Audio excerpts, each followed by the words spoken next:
Hello, and welcome to another episode of Lore Walker's Manga Reviews. Today we will be reviewing the webtoon Hardcore Leveling Warrior. Hardcore Leveling Warrior takes place in a virtual RPG adventure game called Lucid Reality, which got its name because you can play the game and sleep at the same time. The story starts off following Gongwan Ho, also known by his gamer name Hardcore Leveling Warrior, receiving a text that it is time for him to pay up. He then decides to log into the Lucid Adventure to earn some money. As he was walking through the game world, he received glares from other players whom he had wronged in the past, but since he was the number one player, he was indifferent to them as none of them posed any sort of threat to him. Then a new player walks up to him, not knowing anything about the game, and asks the MC for 10 gold. The main character then takes out a bag full of 1,000 gold coins, uses it to kill the new player, and then uses the money in the bag to pay off the NPC guards for player killing in a protected area. Hardcore then leaves the area and goes to visit a local loan shark named Heart Hitter. He signs the contract to take on a SS rank quest that earns him 40 million in-game gold. When converted to real-world money, it amounts to $20 million. After a successful hunt, he is then ambushed by several guilds. The guilds banded together to dethrone the tyrannical rank 1 player. However, the Mac made short work of the players present, after which the boss that he hunted revived and transformed into an undead. At the same time, one singular player crawls out from the piles of deceased players. This player was the newbie that Hardcore had recently killed. The MC, more concerned with his quest, turns to face the boss. He warns the player that he is busy and has more important things to do, giving them the chance to escape. The new player charges and attacks him. Confused about why such a low-level character was attacking him, he nonchalantly attempted to block the attack with his bare hands. His hubris, however, would ultimately lead to his downfall. The newbie turned out to be disguised and much stronger than they appeared, and the weapon prevented him from fighting back. The attacking player then said that Hardcore was foolish to believe he would always be the best.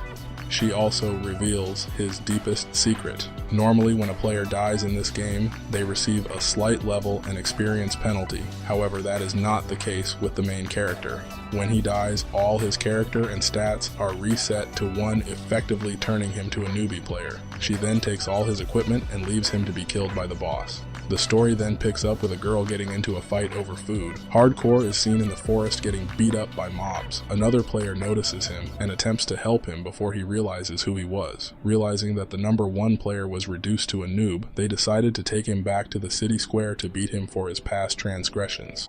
After all was said and done, the loan shark Heart Hitter appeared demanding payment for his contract. The mysterious girl then shows up to protect the MC, and that is where the real story begins. This webtoons has a lot of good things going for it. The art is unique, the action is top-notch, and the pacing is fair. The stakes slowly escalate as the story goes on, both in the real world and the game world. In a lot of video game stories such as Sword Art Online and Digimon, you either die in real life when you die in the game, or if you are defeated, it will somehow spell the end of the world. This story does not take that approach. Though there are stakes and real-world consequences for the happenings in the game, they are different for each individual character. The main character was not sent to another world, nor were they transported to the past to have an unfair advantage over everyone else. He has to start over from the beginning while the world continues on. This is made especially difficult by the fact that he is universally despised by nearly everyone. The MC must use his knowledge of the game that he has as the former number 1 player to increase his and his allies' strength as he climbs back to the top and looks for the person responsible for his fall from grace.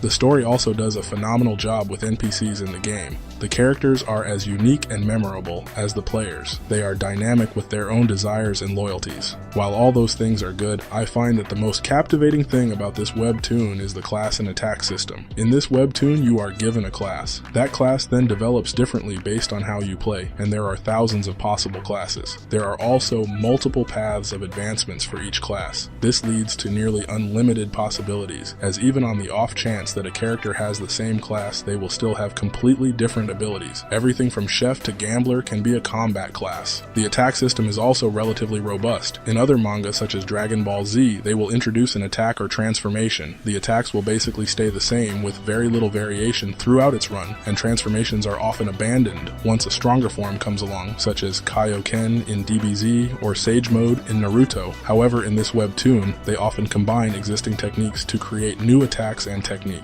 This allows them to keep the old stuff relevant while also introducing the audience to new things. There are a few bad things about this webtoon. For one, the main character is a very selfish snob who is only out for himself. It takes a while for him to become tolerable. It also takes a while for the action to start up. This is especially true for the moments where the main characters are not in the game. The art is also an acquired taste, and unfortunately some people never acquire the taste. With all that being said, for my 110 rating of this webtoon, I would give it a 9.2. If you like the movie or book Ready Player One, then you should definitely give this a read, as it is the closest thing to a webtoon version of it. If there is a manhwa, webtoon, or manga that you want my opinion on, be sure to write it in the comments. And like always, if you like this video, be sure to like, comment, and subscribe, and I will see you in the next one.